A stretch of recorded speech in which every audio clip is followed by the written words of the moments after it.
बहुत सोच विचार करने के बाद मंगल ने आदित्य का प्रपोजल ठुकरा दिया।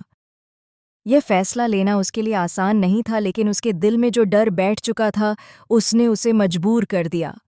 मंगल साफ कह देती है कि वह अब आदित्य से शादी नहीं करेगी।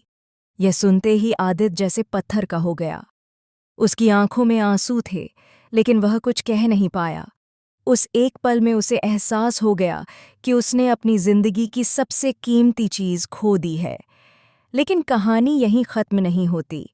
जब यह बात अक्षत को पता चलती है तो उसका मासूम दिल यह सदमा सहन नहीं कर पाता। अक्षत की तबीयत अचानक बिगड़ने लगती है। उसकी सांसें तेज हो जाती हैं और वह बेहोश हो जाता है। पूरा घर हिल जाता है। डॉक्टर बुलाए जाते हैं। मंगल अपने बेटे को इस हालत में देखकर पूरी तरह टूट जाती है। उसकी आंखों के सामने सिर्फ एक ही सच होता है। अगर अक्षत को कुछ हो गया तो वह खुद को कभी माफ नहीं कर पाएगी।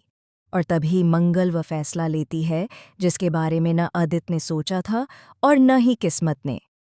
मंगल अपने दिल की आवाज़ को दबाकर, अपने सारे डर, अपने सारे जख्म और अपनी सारी तकलीफ को पीछे छोड़कर सिर्फ अपने बेटे के लिए आदित्य से शादी के लिए हाँ कह देती है। लेकिन यह हाँ कोई खुशी की हाँ नहीं थी, बल्कि एक माँ की मजबूरी थी। ये शादी एक नई शुरुआत नहीं, बल्कि तूफान का ऐलान थी। क्योंकि जिस दिन घर में शहनाइयाँ बजने वाली थीं, उसी दिन सौम्या अपनी जिंदगी का सबसे खौफनाक खेल खेलने वाली थी। एक ऐसा खेल जिसमें अगर वह जीत जाती तो इस घर में कोई जिंदा नहीं बचता। दूसरी तरफ आदित्य अपने वकील से मिलने जाता है। उसका चेहरा गुस्से और दर्द से भरा होता है। वह साफ कहता है कि वह किसी भी हाल में अपने और सौम्या के बच्चे को सौम्या के पास नहीं छोड़ सकता। वह डिवोर्स के बाद बच्चे की कस्टडी चाहता है, लेकिन वकील की बातें आदित्य को जमीन पर पटक देती हैं। वकील कहता है कि कानून की नज़र में आदित्य और सौम्या कभी पति पत्नी थे ही नहीं।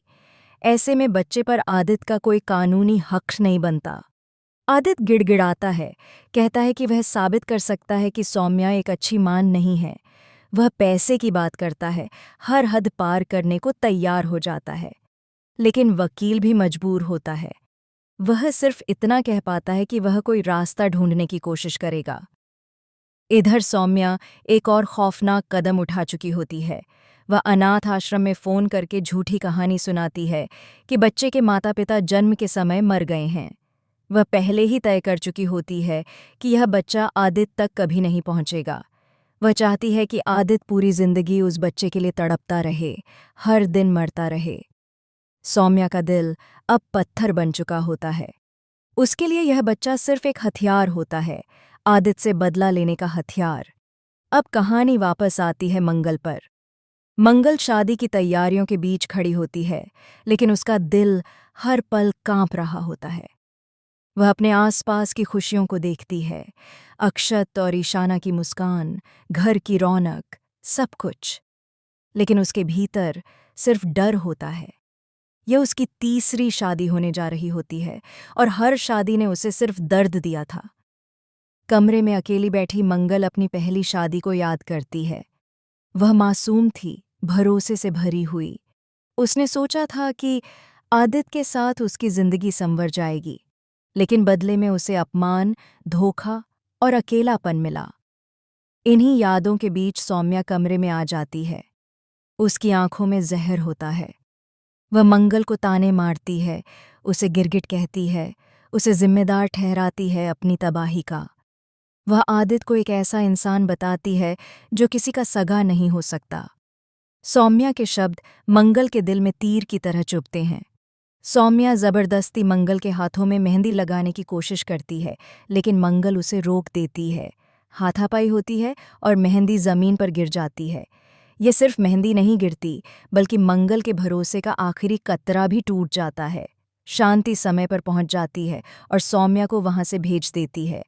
वह मंगल को समझाती है कि सौम्या सिर्फ उसे कमज़ोर करना चाहती है, लेकिन मंगल टूट चुकी होती है। वह अपनी माँ के सीने से लगकर रो पड़ती है और कहती है कि उसे डर लग रहा है कि कहीं इस बार भी इतिहास न दोहराया जाए। शांति और कुसुम दोनों मंगल को भरोसा दिलाती हैं कि वे उसके साथ हैं। आदित्य यह सब बाहर खड़ा सुन लेता है। उसकी आंखों से आंसू बहने लगते हैं। उसे एहसास होता है कि उसने मंगल के साथ कितना बड़ा गुनाह किया है। फिर आता है कहानी का सबसे खतरनाक मोड़। मंगल मंदिर जा रही होती है। उसका मन भारी होता है। उसके दिमाग में डर, शक और यादें घूम रही होती हैं। तभी एक तेज गाड़ी उसकी तरफ बढ़ती है। मंगल कुछ समझ पाती उससे पहले ही हादसा होने वाला होता है, लेकिन ऐन वक्त पर आदित्य उसे बचा लेता है। दोनों जमीन पर गिर जाते हैं। आदित्य कांपती आवाज में मंगल से कहता है कि वह बदल चुका है। वह मानता है कि उसने गलतियां की हैं, बहुत बड़ी गलतियां। लेकिन अब वह मंगल को खोना नहीं चाहता। वह दोबारा मंगल से उसका हाथ मांगता है।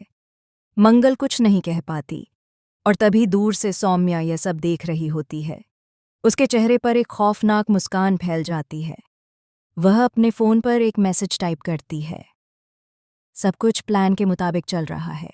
शादी वाले दिन कोई नहीं बचेगा। यहीं पर कहानी एक ऐसे मोड़ पर आ जाती है जहां शादी सिर्फ रिश्ता नहीं, बल्कि जिंदगी और मौत का फैसला बनने वाली होती है। इसी के साथ यह एपिसोड खत्म होता है, लेकिन तूफान अभी आना बाकी है। आपको ये रिकैप कैसा लगा कमेंट में ज़रूर बताइए। वीडियो पसंद आई हो तो लाइक करें, चैनल को सब्सक्राइब करें और शेयर करें। हम फिर मिलेंगे एक और शॉकिंग एपिसोड के साथ। तब तक के लिए अलविदा।